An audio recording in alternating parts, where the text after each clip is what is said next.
संभाजीनगर शहरातला आतापर्यंतचा सर्वात मोठा दरोडा उद्योजक लड्डा यांच्या घरी 15 मे रोजी पडला। या दरोड्यानं संभाजीनगर शहर आणि अख्खा पोलीस दल हादरून गेलं, कारण या दरोड्यात थोडं नव्हे, तब्बल 5.5 किलो सोनं आणि 32 किलो चांदी चोरीला गेली। या प्रकरणात आरोपी अमोल खोतकरचा पोलिसांनी चकमकीत खात्मा केला।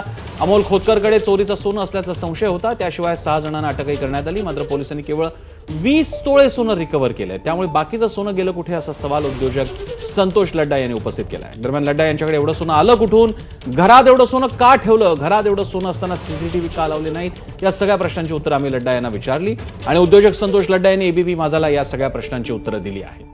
पाहूया कहाणी 550 तोळं सोनं लुटलं गेल्याची। सगळ्यात महत्वाचा एक प्रश्न असा होता की एवढं सोनं आलं कुठून? हे मी सांगितलं ना तुम्हाला की 30 वर्षापासून मी काम करतोय, कष्ट करून कमवलेलं आहे। माझ्या मिसेसला छंद आहे दागदागिने बनवायचा, दागदागिने बनवलेले आहेत तिने, छोटे मोठे करत इथपर्यंत आलेलो आहेत आम्ही। सगळं लिगली? हा, सगळं लिगली आहे, सगळं पेपरवर आहे। काय भावना आहेत या सगळ्या सोन्यासोबत? भावना त्याच ना, भावना जोडलेल्या आहेत। एवढ्या कष्टाने केलं म्हणून सांगितलं ना की एवढ्या कष्टाने मेहनतीने केलेलं आहे।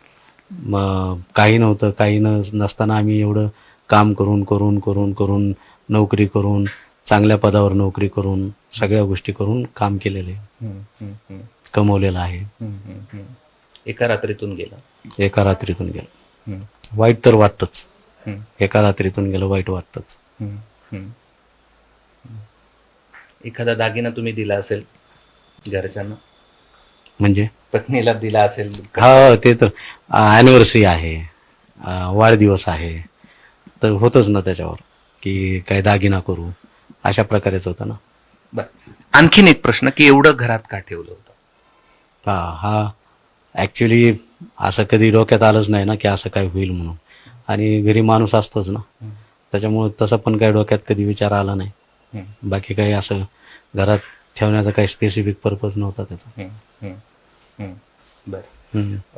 तुमची एवढी मोठी कंपनी आहे, कंपनीमध्ये तुमच्याकडे एवढे मोठे कामगार आहेत, तिथं तुमच्याकडे सीसीटीव्ही आहे, मग कधी असं वाटलं नाही की एवढं सोनं घरात आहे, आपण सीसीटीव्ही लावला पाहिजे? हो, ऍक्च्युली काय होतं ना, तो प्लॅन होता लावायचा। मी माणसाला पण सांगितलं होतं, केबल पण लावलेल्या होत्या, पण ते कामाच्या भरामध्ये जे राहून गेलं, नंतर ते विसरून गेलं सगळ्याच गोष्टी लावण्याच्या वगैरे। असं काही त्याला कारण नव्हतं की का नाही लावले म्हणून, तेवढं राहून गेला तो पार्ट।